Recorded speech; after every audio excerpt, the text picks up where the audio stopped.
Hello and welcome, and thank you for attending tonight's session, the Year 7 event on curriculum assessment and teaching and learning. My name's Gemma Emmett. I'm the assistant head here at the Carlton Academy, and my responsibility is for the progress and achievement of Year 7 and 8 students. And shortly after I've done my kind of spiel, I'll hand over to Mr. Gary Hilliard, who is our deputy head here at the Carlton Academy, who is responsible for teaching and learning. I am just going to turn my camera off so I can see the screen, but I just wanted to kind of say hello and show my face, and then we'll get started. Thank you ever so much for attending. So, I would love to just take the opportunity to say a massive thank you for all your support to date since the students started back in September. The Year 7s have made a fantastic start to the year, and we're all really, really proud of the smooth and positive transition that they've made into Year 7. I wanted to just take the opportunity because you met with tutors, and you're all kind of up to date with the curriculum that the students are going to be receiving with their time with us at the Carlton Academy. But I wanted to take the opportunity to just show you a timetable that kind of occurs alongside the curriculum that's being delivered to the young people at the Carlton Academy. And it's our huge and extensive PSHE programme and RSC support that is delivered through our tutor time programme, through our eco days and through our taught curriculum. The provision that we deliver to the young people at the Carlton Academy is underpinned by the Trust core principles in promoting democracy, responsibility, independence, value and equality. And students will have the opportunity to demonstrate their commitment and understanding of these values through the school's pledge system. And I know that this was something that was spoken about at the Meet the Tutor event. But the Pledge Booklet is a programme that runs through from Year 7 all the way through to Year 11, where our young people are encouraged to take part in a wide range of activities that are going to allow them to gain the independence, to demonstrate responsibility and to promote enrichment outside of our taught classroom environment.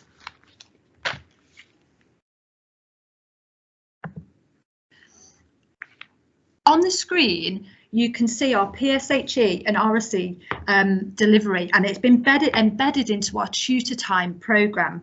Students will receive one PSHE lesson a week and the opportunity to discuss the topic areas and the issues arising in a follow-up RSC session. The days in which these sessions are delivered will be different depending on what house your young person is in, but they will have the same programme weekly, just maybe on different days of the week for the different houses. You can also see on the screen a list of the PSHE topics and the RSC topics that they will cover over the year. As you can see, this has been mapped into a week-by-week guide to ensure that all of the plan and the content is accessible and delivered over the year.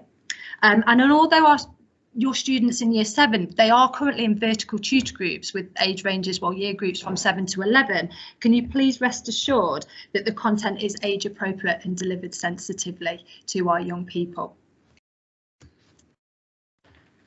As I said earlier, the pledge system that we offer at the Carlton Academy promotes participation in the extracurricular activities. There is an extensive opportunity timetable available to the young people, and to date we've had 219 out of the Year 7 students of a cohort of 233 that have signed up to at least one activity. So just a huge thank you for your support and your promotion of this, but also there's still time. So if there's anything that crops up, our young people are more than welcome to attend that session and just go to that area after school, and we actively encourage that, and we encourage students to trial a whole host and number of activities if they wish to. I just wanted to take the opportunity, moving on to assessment, really just to inform you of some key dates that will be coming up in Year 7. We have calendared into our timetable. We have what we call DC entries, and that stands for data collection. So there will be a data collection point for Year 7 in the school calendar the week beginning of the 10th of December. So that is the time where staff members, subject areas will have to input data regarding your young person onto our management system, which is SIMS. And then we have a data collection to the week beginning the 1st of July. What will happen then is that data will get moderated, it will get an overview by the head of department, and then it will get populated into a system, and a report will be sent home in the subsequent week. So it won't be the week beginning the 10th of December, but please expect that report to be sent home before Christmas. There's also a tutor review week, which is happening the 31st of January, and this will be an opportunity to meet with your child's tutor. At the minute, we're going to run those through our school cloud system, which is an online event, and you'll have the opportunity to catch up with your year 7 tutor regarding the progress and the more holistic progress of our young people at the Carlton Academy through that. There is also the annual parents' evenings, not till the end of year 7, and that's to allow us time to get to know our young people, and so that we can report accurately at that point. And that will be, or is scheduled currently, for a face-to-face meeting. OK, so in terms of the DC data, I just want to talk you through a little bit about how they're generated and what that's going to mean for our year 7s. So in year 7 and 8 at the Carlton Academy, the subject areas will issue a band. And a band is a projection. So based on the Key Stage 2 data that has come through from the primary schools, based on the data that's generated from the CATS testing that your young people will have sat last week, and there was some catch-up CATS happening in order to be able to generate this data. What will happen is that data is put into a management system, and a target will be created for each subject area, but this target is a GCSE target, so essentially a target for the end of year 11. What we've then done as a trust is we've created this banding process, which allows us to assess, to inform us of whether our young people in our subject areas are on progress to achieve that grade by the end of year 11. And so it is a banding system that will be reported to you. So what we've got here is we've got 5 bands. They range from band A to E. And as you can see on the screen, that they are created based on the projection at GCSE. So if a young person has a target in maths of a 7 at the end of the GCSE, a 7, they will be allocated a band B, and we can track their progress towards that throughout their time here. So as I said, year 7 and 8 will be bands. In different subjects, we'll have slightly different ways of assessing the banding system. For example, I know that it's on the screen and it's very, very small, but for example, in geography, they're going to be assessing against knowledge, against application of skills, communication, and there are levelled or kind of descriptors that we will use as subject teachers in order to be able to assign a band to a student. And it's going to be a bit of a model of a best fit approach to this as to what band our young people will be assigned. You will then be given, as I said, at the end of the DC data collection, after it's been moderated, after it's been processed, you will be sent home with a report that looks something like this. So there will be their target band for the subjects on there. There will be their subject areas, their class teachers, and then there will be the predicted band, which is the band that we are currently saying that they are working toward. And it will be colour coded. So if they are currently working at target bands, it will be green. If they're currently working above, it will be blue. If they are below, then it's just amber. And that's just more of a kind of to highlight to us as curriculum, in curriculum areas of where we may need to just look into and support our young people. What there potentially could be as well next to each subject is a letter, and there's a number of letters, and there will be a key that will be sent home for their report, where a subject leader may have indicated just a little target area for their students. So for example, W could be work rate, or P is participation, where we may be wanting to actively encourage more participation, maybe in class discussions and verbally within those group discussions that they have from there. So I think from my perspective, in terms of assessment and the banding, it's relatively straightforward in that the target bands will be assigned based on their Key Stage 4 kind of target grades. There will be different grade descriptors for each subject, as we said on here, that you are able to access. And if anybody would like a copy of these, then please email me and I can get them collated for each subject area. But if you have a look on the website, you'll be able to see an overview for each subject area and how they will band each of the students in their area as well. And as I said, that will get reported to you. I'm just flicking back between the dates. You should receiving some assessment data following the week of the 10th of December and one following the week of the 1st of July, and you'll have opportunities to discuss these at parents' evenings and tutor reviews. Obviously, if you have any concerns in the intermediate between those dates, then please, your first port of call would be the tutor, your young person's tutor. And then if you do want to email me directly, as I said, it's j.emmett, EMMET@carltonacademy.org, or so the academycarlton.org. I'm just going to hand over to Mr. Hilliard. He's just going to talk us through some of the teaching and learning strategies that we'll be looking to support the progress of our young people during their time at the Carlton Academy.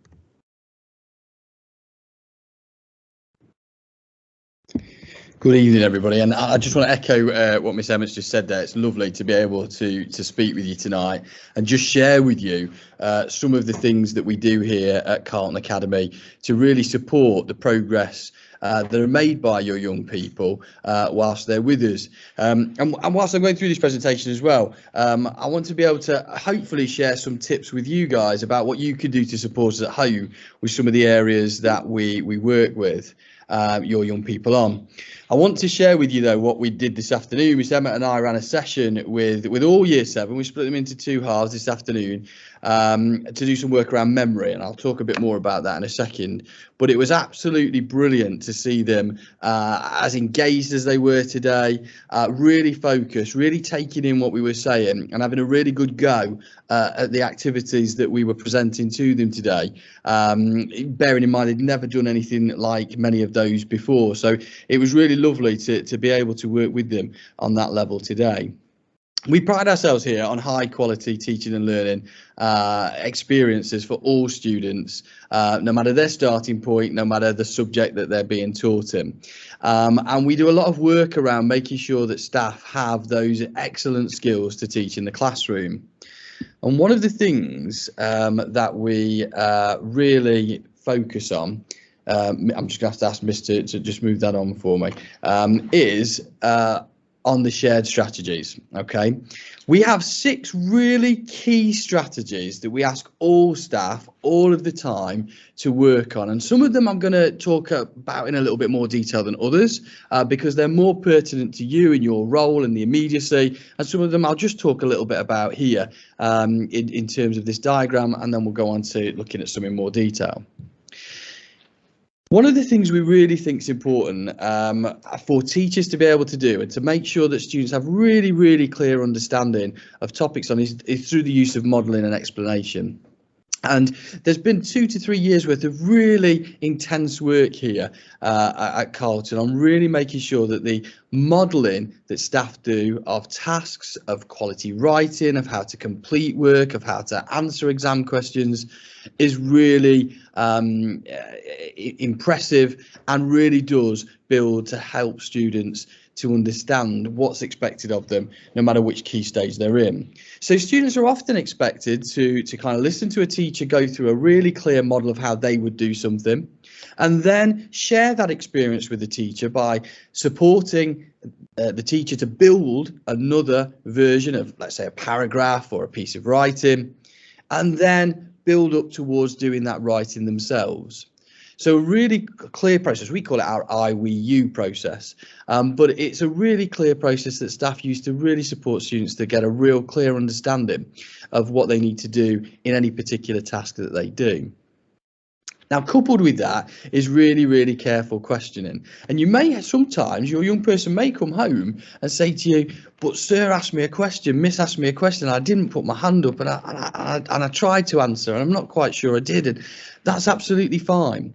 What we encourage our staff to do is really try to include everybody in their questioning, to build that confidence, to have a go, even if sometimes they don't understand the answer or they haven't got a complete answer. We want them to have a go and experience that ability to kind of put forward what you think at that particular moment in time, and have the support of other students within the classroom to actually help you develop that. So please do remember that if they do come home and say that, then maybe that is the case, but that's about us really supporting them to build that confidence to answer questions. I'm going to skip over to the other side of that diagram and look at challenging mixed ability classes. I don't know what your previous experience of classes, maybe your own experience of whether you're in sets or in mixed ability, whether you've had other children that have come through the Carlton Academy, but certainly at the moment, the vast majority of classes in year 7 and 8 are mixed ability. I think it's the case that it's the case in all subjects other than maths, actually, where all subjects are mixed ability classes. And that's absolutely fine, because actually what we talk to our staff about and what staff will talk to students about is a real high level of challenge in those lessons. We always make sure that the hardest outcome is shared first with the students, and that all students are scaffolded towards being able to deal with high level concepts, high level thinking, high level understanding, and that we support them to do that. So even though we've got a real mix of ability in those classes, those who might find things more challenging get the support, whereas those who maybe have flourished at Key Stage 2 and got some really high Key Stage 2 SAT scores are able to really continue to push their thinking above and beyond maybe what our expectations at this stage really are. So it is, you know, again, for you to recognise that yes, they are mixed ability, but that level of challenge is there for the student. And then there's feedback, and feedback comes in many, many different ways. Feedback is often very immediate and very verbal to the students, and students will get very used to the fact that a teacher will come and have a look at their work in the lesson and give them verbal feedback on how to improve it. This isn't like primary school though. Teachers don't see students for 20+ hours a week and are able then to give very, very immediate and detailed feedback all of the time.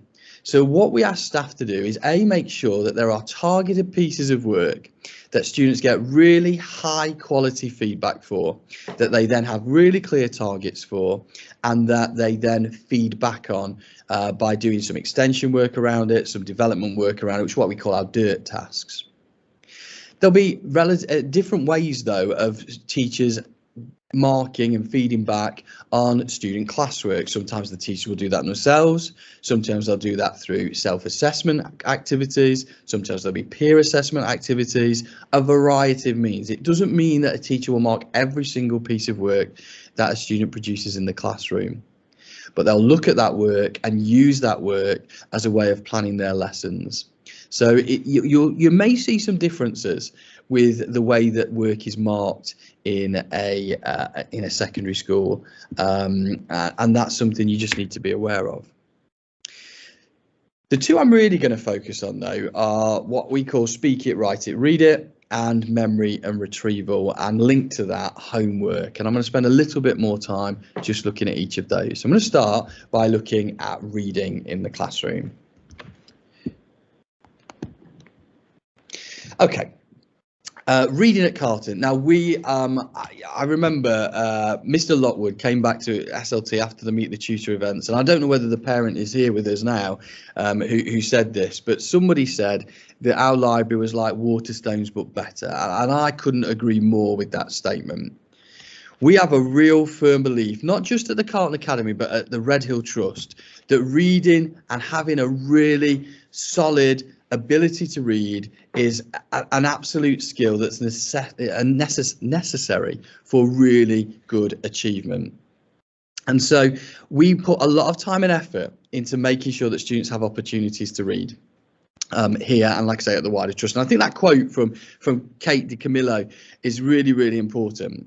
We do recognise that reading is important for progress. It absolutely is. If you can't read effectively, you're not going to be able to access exam papers, and therefore won't have the success that you could have from GCSEs. However, it really is also about a gift. We have a real passion about the culture of reading, about reading being a real pleasure to do. And that's why the library is immense. I mean, they've got their Halloween displays out there at the moment. It really is just, you know, in your face love of reading as you walk through that library. And it is the first thing you see as a student as you walk up those stairs into the academy building. So a real passion for both the academic purpose of reading and also the love of reading. So why? It's absolutely the case that for exams, students are going to have a good reading age. On average, an exam paper at GCSE will have a reading age of around 13.5 up to 15. So it is really crucial that students are able to access text at that level. And if they're able to access text at that level, they're then going to succeed in those exams. It's also about the words. You saw the words up there a minute ago, the letters and the words. And there's a piece of research, and I can never remember the exact figures, but there's a piece of research out there that says if you read for 20 minutes every day from a very, very young age, kind of 3-4 years old, as my lad is now doing at 5, he's got his phonics and he's really reading to me. Or if you're read to at kind of 4 and below, then you learn millions of words across your lifetime, and many, many more words than those who aren't read to when they're a toddler and don't read when they're in their kind of primary years. So having that kind of word, that ability, and we've done some work with staff very, very recently on vocabulary and on really supporting our students to learn a breadth of vocabulary, puts them in good stead for the future. And again, just before that picture, there was a picture of some occupations there. And again, that's really, really important. Again, it's a proven link that high quality readers, people who read frequently and read well, do have access to better opportunities for employment. And that's a statistical kind of piece of research there. So again, that's why we do it. But that picture there is really, really crucial, that last picture. It is about the culture and the love. I always talk to the students about the fact that if I'm really busy at work, I love being able to go home and read, to just take my mind off work, just get away for a few minutes and really just enjoy the pleasure of being somewhere else. And I think that's as important too. Now, the main way that we do this here, both at the Trust and at the Carlton Academy, is through Accelerated Reader. And your young people might have already spoken to you about that, and you might have seen some of that when you came in for the Meet the Tutor event. Accelerated Reader is a computer-based program, and it's a computer-based program that helps students to both select the right book for them, but also checks that they're understanding that book as they're reading through it.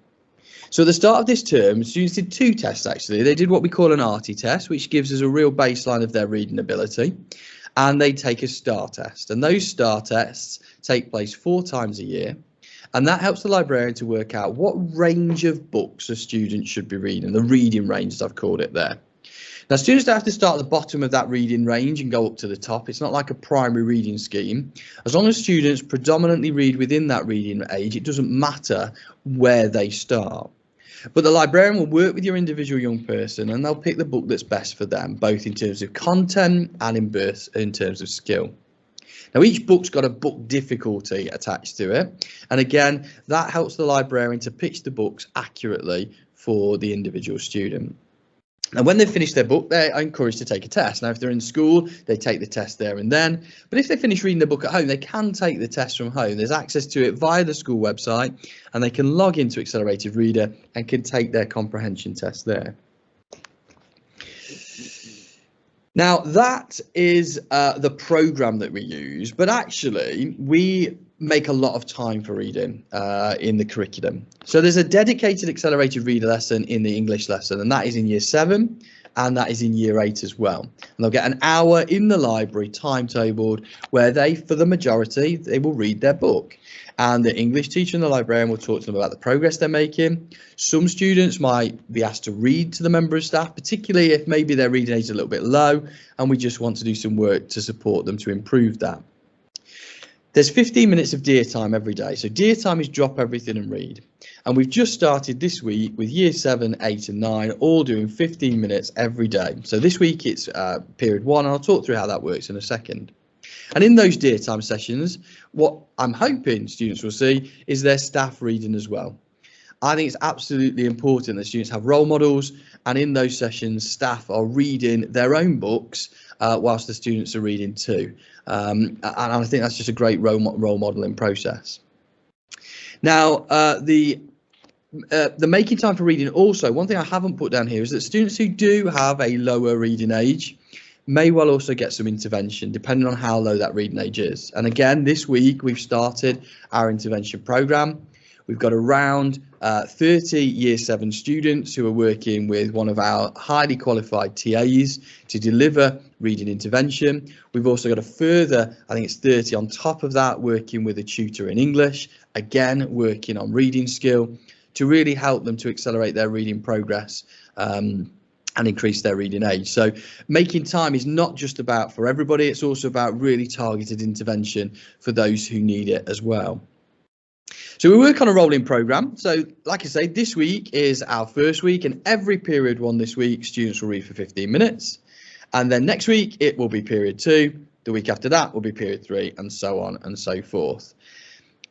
It gives a message to the students and to the teachers and to everybody really that reading is important for the whole curriculum. That's why we dedicate that kind of hour and 15 minutes every week to reading in the curriculum time itself. Everybody needs it and everybody benefits from it. Now, how can you help? Now, you might already have received, and if you haven't, you will shortly, something called Home Connect, which is a password for you to log on to Accelerated Reader. And from logging on to Accelerated Reader, you will be able to see how many quizzes your young person has done, how successful they've been, what books they've been reading, whether they've enjoyed those books or not, so that you can have that dialogue with them about the reading that they're doing from home. So it is really important that once you receive that information, whether it be via the student bringing it home or whether we send it out, it's really, really important that you do take the time to log on and have a look at what your young person's doing, but also making sure that you're having that dialogue with them about their reading diet. Now, you heard me refer to our kind of what we would old school call literacy as our speak it, write it, read it approach. And we also have a really structured approach to developing extended writing, and we call it speak it, write it. We're of the firm belief that if you can speak really, really well in full sentences using high quality vocabulary, that will translate into good quality writing as well. And so what we aim to do is build both the confidence in speaking, and Miss Emma referred to it as oracy, absolutely, student oracy and writing, to make them better be able to articulate their point of view, their analysis, their viewpoints, etc. These are skills for life. Both the ability to speak confidently, which is why our PSHE is now over 2 periods with one focus very much on the discussion of those issues in tutor time. That's why oracy is built into that. It's why oracy is built into our speak it, write it strategy, to make sure that students have that confidence to be able to speak to anybody at any point in time. We've just had our open evening, and the amount of parents who spoke to us about the confidence of the students, their ability to articulate, their helpfulness was, it was humbling to see. And that's the work that the Academy's done over the last 2 or 3 years to really develop that speaking confidence. So they are skills for life, and they're really important in terms of students being able to do many things, including, as I was speaking to the students about just last week in assembly, writing applications, and how I have dismissed many applications just purely based on the poor level of writing that's gone into them. And that brings us to high quality vocab as well. So one big push we're having at the moment is about student vocabulary, being able to use what we call tier 2 and tier 3 words. Tier 2 being those kind of academic words that students might need to use, like analyse, explain, etc., but also the subject specific words. And there's some real big work at the moment staff are doing on developing that language, because I believe if we've got good high quality vocabulary, that will help the reading because students will be able to understand it better, and it will improve the quality of writing. Now, how can you help? So I wanted to share this with you, this slide that students will begin to be familiar with, and it's our speak rules. sentences with correct grammar and conjunctions, or you might know these as connectives, but we use the word conjunctions, that they project their voice appropriately, that they use eye contact and body language to speak confidently, to articulate things well and have really good intonation, use of tone of voice and being able to speak very clearly, and that keywords and subject specific language use. And we ask, or we work with students on building answers that are more than 10 words in length. So how can you help? Well, I know it can sometimes be a challenge when, you know, I'm at the stage where I feel I've already got a teenager with my 5-year-old, and I ask him what he's done at school and I get a bit of a sound, and then usually I don't know, or I can't remember at the end of it. So I know it can be a challenge sometimes having those dialogues.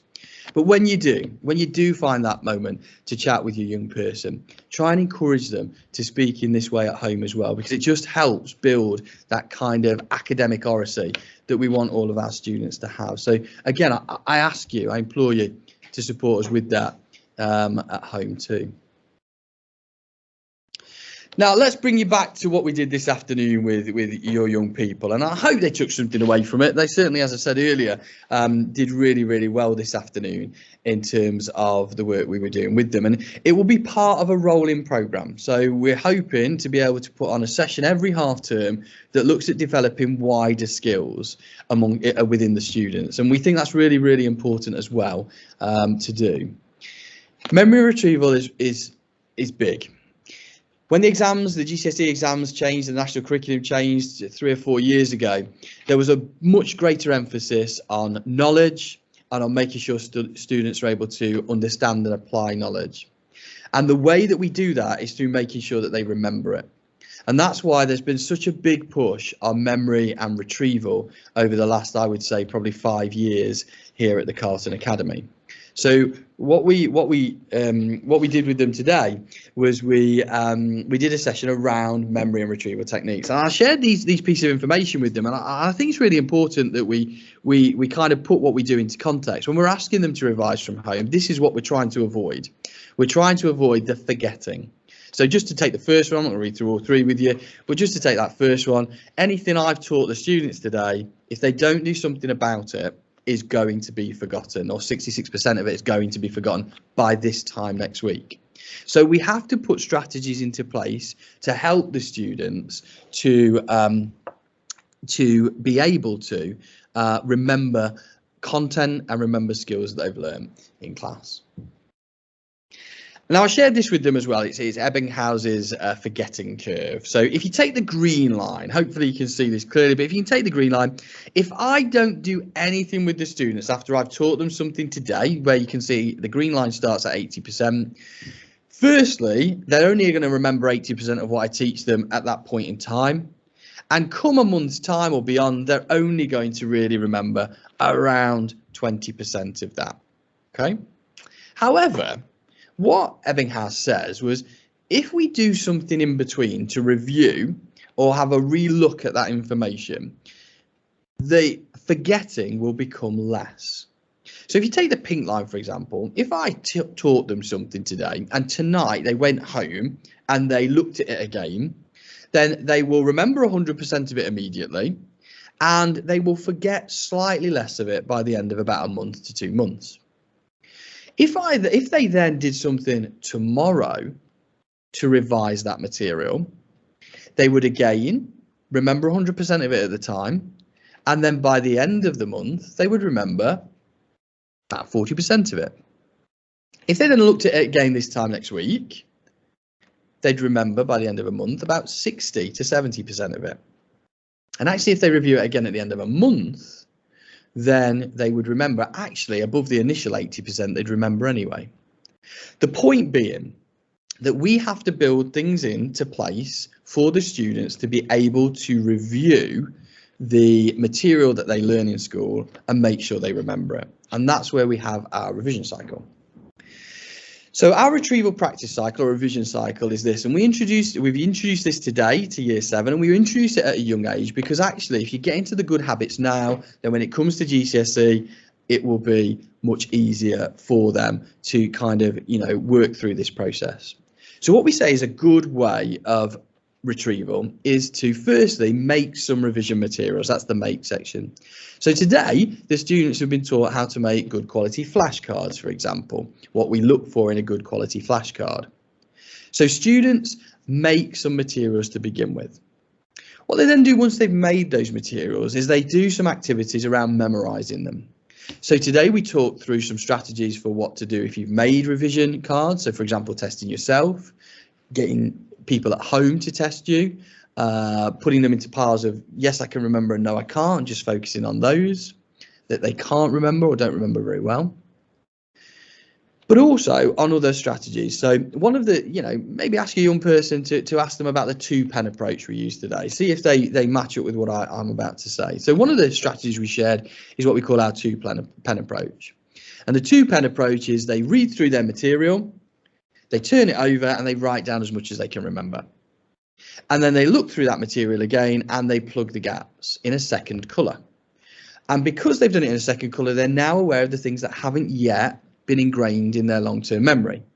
They do the activity again and hopefully next time they remember a little bit more for the first colour, and then the amount used for the second colour to fill the gaps gets less and less over time. So again, it's about practicing the memory technique there. Then we go on to the actual practice side of things. Once they've memorised the material, they've got to try and recall it. And that could be where you give them a little quiz at home, or it could be that they quiz their friends, or they do an online quiz about it, see how much they've remembered. Ultimately, though, what we will do is we will test them. So my Year 7 history group, they've been set a 2-week homework to revise a certain number of questions from the homework booklet, and I'll talk about that in a second. And this Thursday, they're going to have a quiz on it. Low stakes quiz. It's the same 5 questions they've learned. I'm not trying to trick them. I'm just trying to make sure that they revise and that they can recall the right information that they need to remember. So that's the memory and retrieval cycle that we look at, and you'll find that that's built into school. You'll find that staff refer to that, and you'll find that a lot of homework that's set, which is on Satchel 1, which again I'll talk about in a second, is simply revision. And what we've done today is given them some tools to be able to revise and practice from home.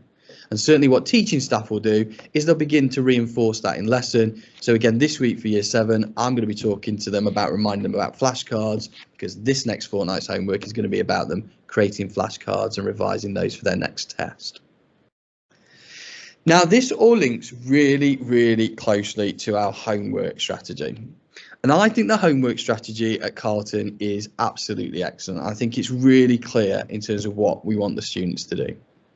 So each half term, your student, and you'll be able to check that they've got this and have a look through this with them, is they will receive a homework booklet. And in that homework booklet, there will be a section for each subject. There might be 1 or 2 pages, there might just be a single page, but there'll be a section for every subject that they study. And that will be the knowledge that we need them to learn for this half term.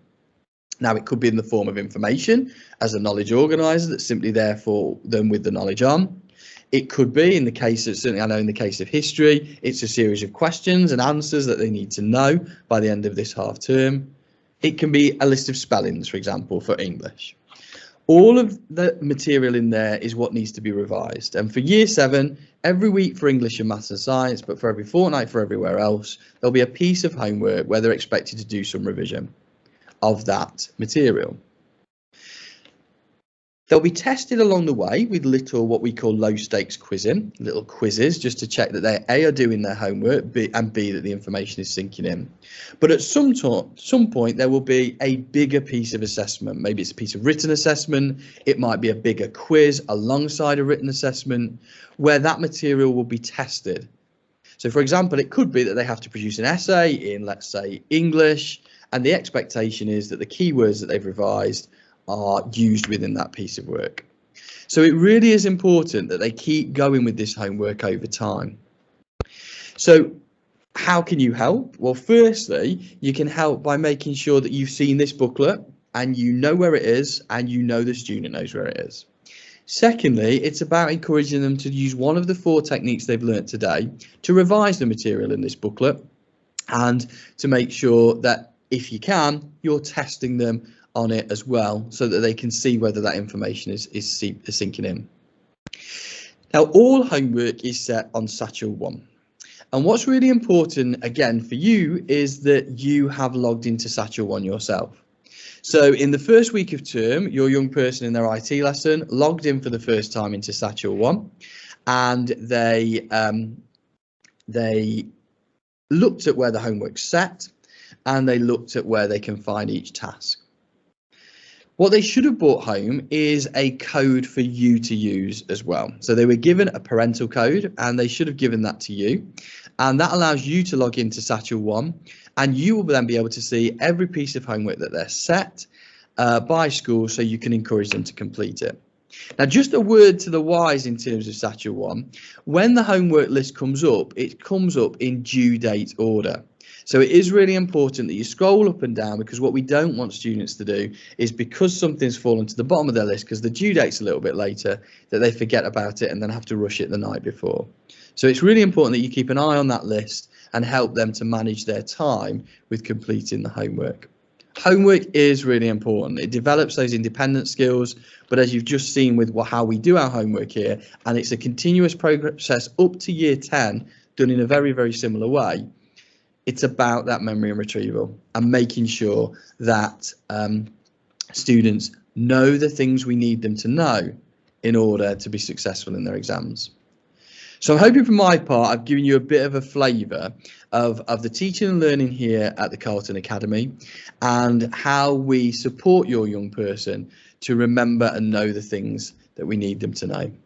So I'm going to pass you back over to Miss Emmett now, and hope that's been a really useful session for you. Hello, yes, I just want to say a huge thank you for attending this evening. If there's any information that's been shared, what I will do is I'll get our ICT department to upload the link to the school website, and I'll point you in the direction of where you can access that. But just a huge thank you again for all your support. The Year 7s, they've been absolutely fantastic. They've made such an incredible start to their time at the Carlton Academy, and we just want to say a huge thank you and appreciate all your support with helping that happen so smoothly with that transition. If you do have any questions, there is a function, I think, where you can type some in, because I think your mics are muted. So if you do have any questions, I'll just stay online for a couple more minutes, and you can type some in, and we can get back to you. If not, as I said, please feel free to email me. It's j.emmett@theacademycarlton.org, or be in contact with your young person's tutor. Thank you ever so much. Bye.